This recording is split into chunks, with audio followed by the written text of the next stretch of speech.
so glad you can make it. The roads weren't too bad out there, were they? Okay, good. Now get comfortable. It's okay. Yeah, you can sit down anywhere you want. Yeah, that looks good. You must be freezing though. I have a blanket right here. It is very soft, of course, so it is a plus already. And it has the TARDIS on it. Do you watch Doctor Who? Well, the TARDIS is on it. I swear, it's there. But no, yeah, it's like super comfy. Yeah, okay. Here, we can tuck this in around here for you. Get your legs. 'Cause it's so cold out there. Like, I was out there a little bit too. Not fun. Although, I gotta admit that this weather, like really snowy days and thunderstorms, are like the perfect weather for reading or like taking naps all day. Because there's nothing else that you really need to do. You know, you can just get all cozy and sit down for hours and just relax. I was reading The Hobbit before you came over. Have you read The Hobbit before? Yeah, I read it once before, but it was like 4 years ago. And it's so good, you know, I just had to read it again.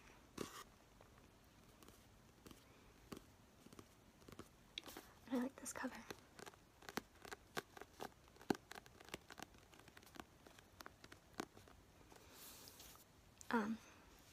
The words sort of pop out here. The Hobbit, so it feels cool. And then there's the mountains.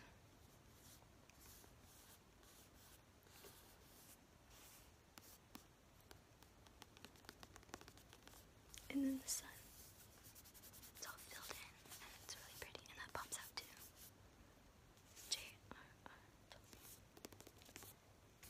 The Hobbit. So I really like this cover. And then the binding. Yeah, I was getting all cozy. I was just watching the snow come down. Actually, do you want me to read it to you? Like, I can start from the beginning. Would that be cool? Good. That sounds good. Okay, so I can do that for you. But as a warning, I will do the voices. So don't judge me.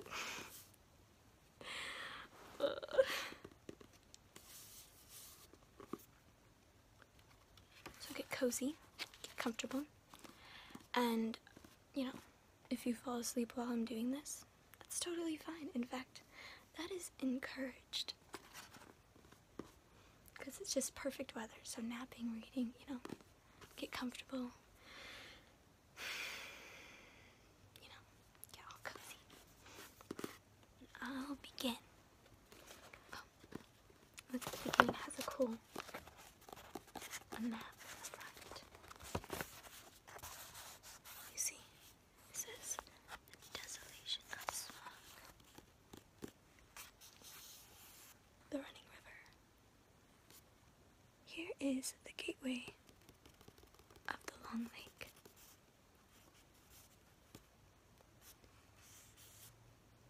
Here flows the Forest River. Right there. And then there's the Great Water. And then there's snow right there. And then, of course, a compass. Because any great map needs a compass. Otherwise, you know, what's the point of the map? Okay.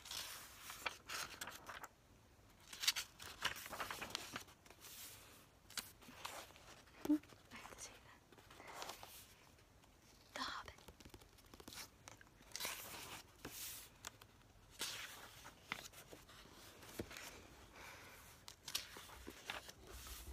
Lots of pages to get to the right one.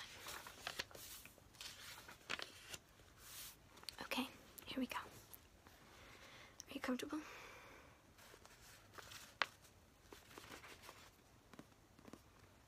Chapter 1. An Unexpected Party. In a hole in the ground, there lived a hobbit. Not a nasty, dirty, wet hole, filled with the ends of worms and an oozy smell, nor yet a dry, bare, sandy hole with nothing in it to sit down on or to eat. It was a hobbit hole, and that means comfort. It had a perfectly round door like a porthole, painted green, with a shiny yellow brass knob in the exact middle. The door opened to a tube-shaped hall like a tunnel, a very comfortable tunnel without smoke, with paneled walls and floors tiled and carpeted, provided with polished chairs, and lots of pegs for hats and coats. The hobbit was fond of visitors.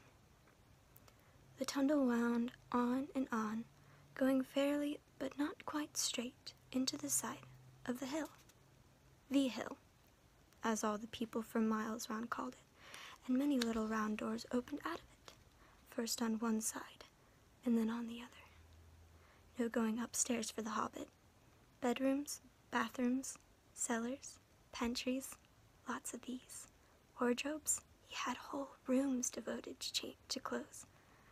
Kitchens, dining rooms, all were on the same floor, and indeed on the same passage. The best rooms were all on the left side, going in, for those are the only ones to have windows, deep-set, round windows overlooking his garden, and meadows beyond, sloping down to the river. This hobbit was a very well-to-do hobbit, and his name was Baggins. The Bagginsons had lived in the neighborhood of the hill for time out of mind, and people considered them very respectable. Not only because most of them were rich, but also because they never had any adventures or did anything unexpected. You could tell what a Bagginson would say on any question without the bother of asking it. This is a story of how a Bagginsons had an adventure and found himself doing and saying things altogether unexpected. He may have lost the neighbor's respect, but he gained, well, you'll see whether he gained anything in the end. The mother of our particular hobbit. What is a hobbit? I suppose hobbits need some description nowadays, since they have become rare and shy of the big people, as they call us. They are, or were, a little people, about half our height, and smaller than the bearded dwarves. Hobbits have no beards. There is little or no magic about them, except the ordinary, everyday sort to help them disappear quietly and quickly when large, stupid folk, like you and me, come blundering along, making a noise like elephants, which they can hear a mile off. They are inclined to be fat in the stomach. They dress in bright colors, chiefly green and yellow, wear no shoes because their feet grow natural, leathery soles, and thick, warm brown hair like the stuff on their heads, which is curly.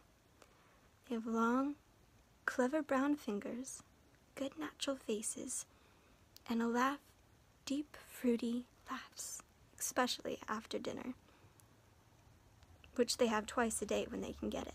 Now you know enough to go on with. As I was saying, the mother of this hobbit, of Bilbo Baggins, that is, was the famous Belladonna Took, one of the 3 remarkable daughters of the old Took, head of the hobbits, who lived on the water, the small river that ran at the foot of the hill. It is often said in other families that long ago, one of the Took ancestors must have taken a fairy wife.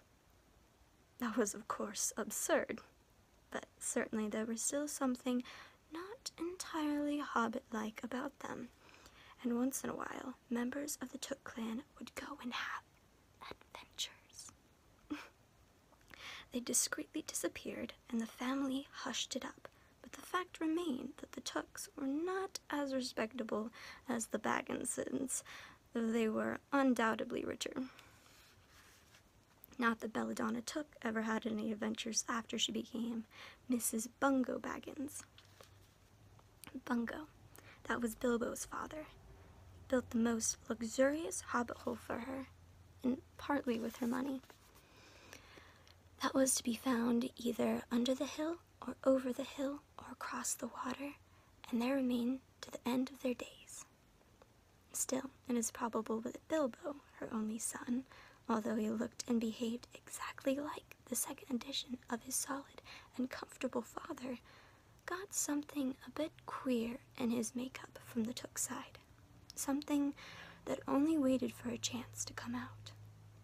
The chance never arrived until Bilbo Baggins was grown up, being about 50 years or so, and living in the beautiful hobbit hole built by his father, which I've just described for you, until he in fact apparently settled down immovably. By some curious chance one morning long ago, in the quiet of the world, when there were less noise and more greens, and the hobbits were still numerous and prosperous, and Bilbo Baggins was standing at his door after breakfast, smoking an enormous long wooden pipe that reached nearly down to his woolly toes, neatly brushed, Gandalf came by. Gandalf, if you had heard only a quarter of what I have heard about him, and I've only heard a very little of all there is to hear, you would be prepared for any sort of remarkable tale. Tales and adventures sprouted up all over the place wherever he went, in the most extraordinary fashion. He had not been down that way under the hill for ages and ages, not since his friend the old Took died, in fact, and the hobbits had almost forgotten what he looked like. He had been away over the hill and across the water on businesses of his own, since they were all very small hobbit boys and hobbit girls. All that the unsuspecting Bilbo saw that morning was an old man with a staff. He had a tall, pointed blue hat, a long gray cloak, a silver scarf over which his long white beard hung down below his waist, and immense black boots. "Good morning," said Bilbo, and he meant it. The sun was shining, and the grass was very green, but Gandalf looked at him from under long, bushy eyebrows that stuck out further than the brim of his shady hat. "What do you mean?" he said. "Do you wish me a good morning, or do you mean that it is a good morning whether I want or not? Or that you feel good this morning, or that it is a morning to be good on?" "All of them at once," said Bilbo, "and a very fine morning for a pipe of tobacco out of doors into the bargain. If you have a pipe about you, sit down and have a fill of mine. There's no hurry, for we have all day before us." Then Bilbo sat down on a seat by his door, crossed his legs, and blew out a beautiful gray ring of smoke that sailed up into the air without breaking and floated all the way over the hill. "Very pretty," said Gandalf, "but I have no time to blow smoke rings this morning. I'm looking for someone to share in an adventure that I am arranging, and it is very difficult to find anyone." "I should think so in these parts. We are plain, quiet folk, and have no use for adventures. Nasty, disturbing, uncomfortable things. Make you late for dinner. I can't think what anybody sees in them," said our Mr. Baggins, and stuck out his thumb behind his braces, and blew out another even bigger smoke ring. Then he took out his morning letters and began to read, pretending to take no more notice of the old man. He had decided that he was not quite his sort, and wanted him to go away. But the old man did not move. He stood leaning on his stick and gazing at the hobbit without saying anything, till Bilbo got quite uncomfortable and even a little cross. "Good morning," he said at last. "We don't want any adventures here, thank you. You might try over the hill or across the water." By this he meant that the conversation was at an end. "What a lot of things you'd use good morning for," said Gandalf. Now you mean that you want to get rid of me, and that it won't be good until I move off. Not at all, my dear sir. Let me see. I don't think I know your name. Yes, my dear sir. And I do know your name, Mr. Bilbo Baggins. And you do know my name, though you don't remember it, that I belong to it. I'm Gandalf, and Gandalf means me. To think that I should have lived to be good morninged by a belladonna took son, as if I were selling buttons at the door. Gandalf, good gracious me, not the wandering wizard that gave old Took a pair of magic diamond studs that fastened themselves and never came undone until ordered. Not the fellow who used to tell such wonderful tales at parties about dragons and goblins and giants and the rescue of princesses and the unexpected luck of widows' sons. Not the man that used to make such particularly excellent fireworks. I remember those. Old Took used to have them on Midsummer's Eve. Splendid. They used to go up like great lilies and snapdragons and laburnums of fire and hang in the twilight all evening. You will notice already that Mr. Baggins was not quite so prosy as he liked to believe. Also, that he was very fond of flowers. Dear me, he went on. Not the Gandalf who was responsible for many quiet lads and lasses going off into the blue for mad adventures. Anything from climbing trees to visiting elves or sailing in ships, sailing to other shores. Bless me, life used to be quite you used to upset things badly in these parts once upon a time. I beg your pardon, but I had no idea you were still in business. Where else should I be? Said the wizard. All the same, I am pleased to find you remember something about me. You seem to remember my fireworks kindly, at any rate, and it is not without hope. Indeed, for your old grandfather Took's sake, and perhaps for the sake of old poor Belladonna, I will give you what you ask for. I beg your pardon? I haven't asked for anything. Yes, you have. Twice now. My pardon. I give it to you. In fact, I will go so far as to send you on this adventure. Very amusing for me, very good for you, and profitable too, very likely, if you are ever to get over it. Sorry, I don't want any adventures, thank you. Not today, good morning, but please, come to tea, any time you like. Why not tomorrow? Come tomorrow. Goodbye. With that, the Hobbit turned and scuttled inside his round green door and shut it quickly as he dared, not to seem rude. Wizards, after all, are wizards.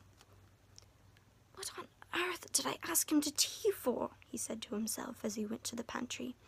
He had only just had breakfast, but he thought a cake or two and a drink of something would do him good after his fright. Gandalf, in the meantime, was still standing outside the door and laughing long but quietly. After a while, he stepped up and with the spike on his staff scratched a queer sign on the Hobbit's beautiful green front door. Then he strode away, just about the time when Bilbo was finishing his second cake and beginning to think that he had escaped adventures very well. The next day, he had almost forgotten about Gandalf. He did not remember things very well unless he put them down on his engagement tablet, like this: Gandalf Tea Wednesday. Yesterday, he had been too flustered to do anything of the kind. Just before tea time, there came a tremendous ring on the front door bell, and then he remembered. He rushed and put on the kettle, and put out another cup and saucer, and an extra cake or two, and ran to the door. I'm so sorry to keep you waiting, he was going to say, when he saw that it was not Gandalf at all. It was the dwarf, with a blue beard tucked into a golden belt, and very bright eyes under his dark green hood. As soon as the door was opened, he pushed inside, just as if he had been expected. He hung his hooded cloak on the nearest peg, and Dwalin, at your service, he said, with a low bow. No judging.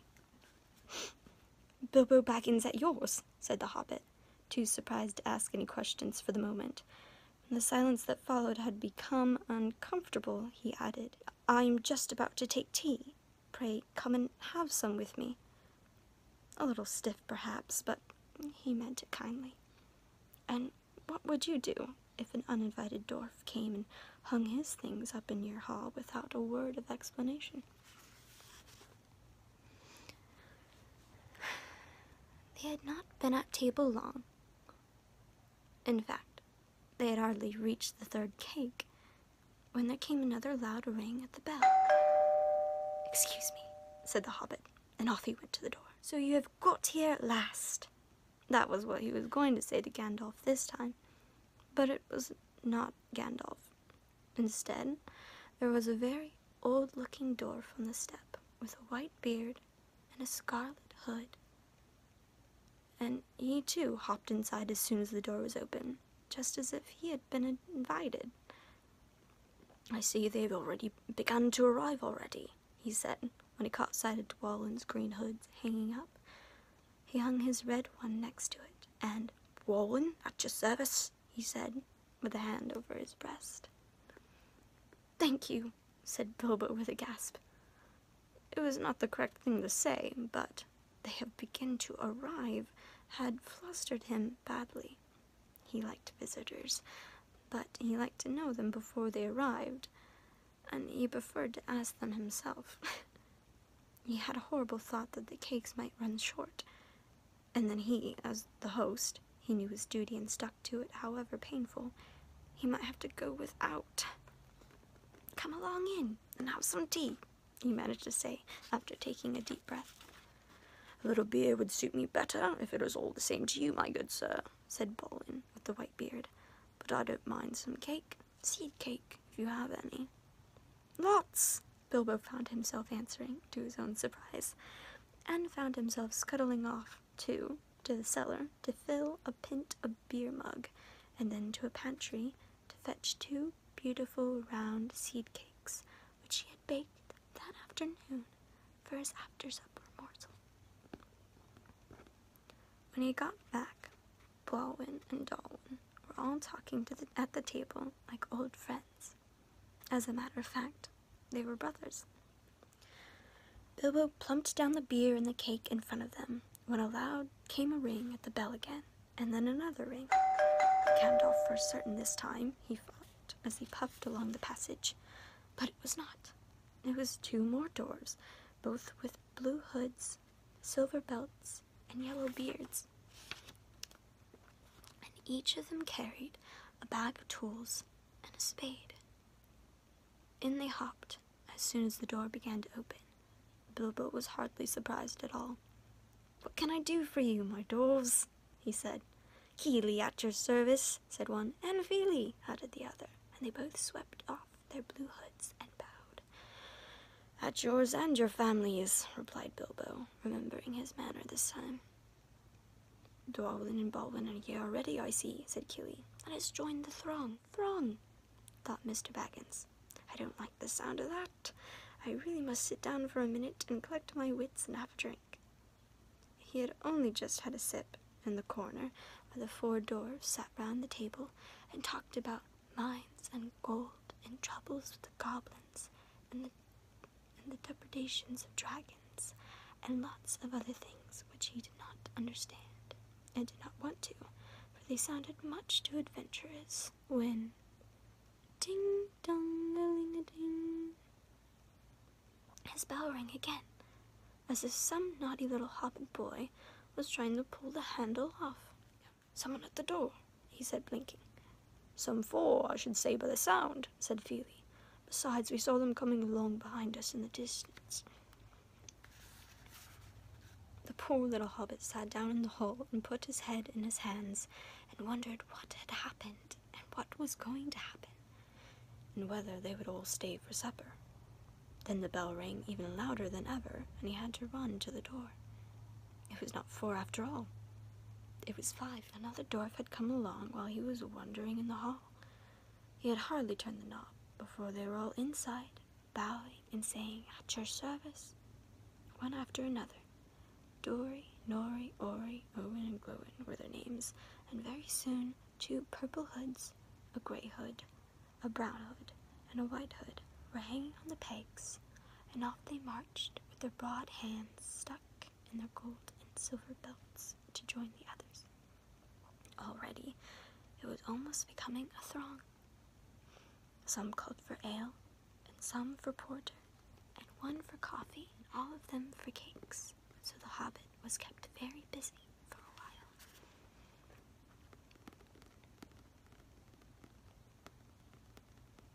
A big jug of coffee had just been set down in the hearth.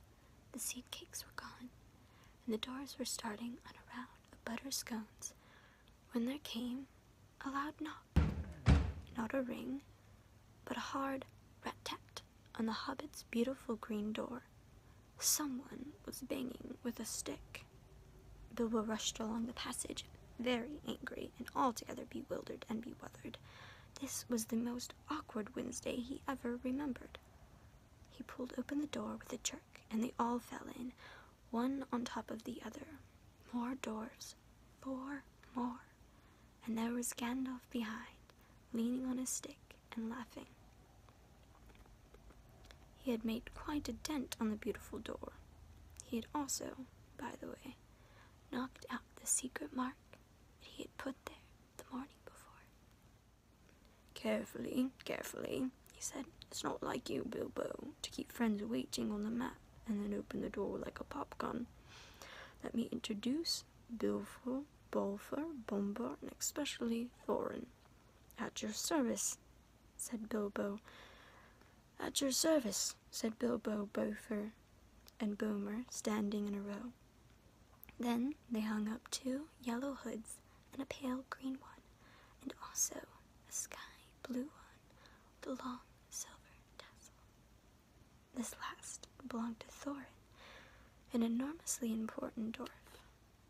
In fact, no other than the great Thorin Oakenshield himself, who was not at all pleased at falling flat on Bilbo's mat, with Bilfer, Bofer, and Bombur on top of him. For one thing, Bombur was immensely fat and heavy. Thorin, indeed, was very haughty and said nothing about service, but poor Mr. Baggins said he was sorry so many times that at last he grunted, "Pray don't mention it," and stopped frowning. "Now we are all here," said Gandalf, looking at the row of 13 hoods, the best detachable party hoods, and his own hat hanging on the pegs. "Quite a merry gathering. I should hope there's something left for the latecomers to eat and drink. What's that? Tea? No, thank you. A little red wine, I should think, for me." "And for me," said Thorin. "And raspberry jam and apple tart," said Bilfer. "And mince pies and cheese," said Bofer.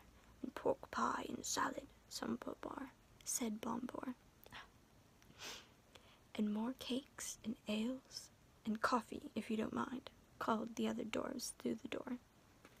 "Put on a few eggs, there's a good fellow," Gandalf called after him as the hobbits stumped off to the pantries. "And just bring out the cold chicken and pickles."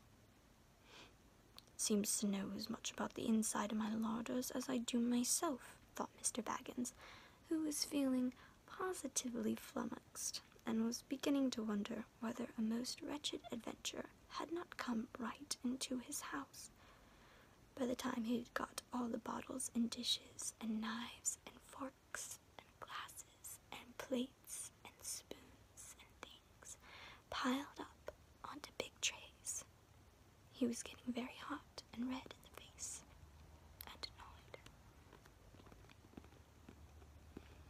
"Confusticate and be bother those dwarves," he said aloud. "Why don't they come and lend a hand?" Lo and behold, there stood Balin and Dwalin at the door of the kitchen, and Feely and Keely behind them, and before he could say knife, they had whisked the trays and a couple of small tables into the parlor and set up everything afresh. Gandalf sat at the head of the party of the 13 dwarves all round, and Bilbo sat on a stool at the fireside, nibbling at a biscuit. His appetite was quite taken away, and trying to look as if this was all perfectly ordinary and not in the least an adventure.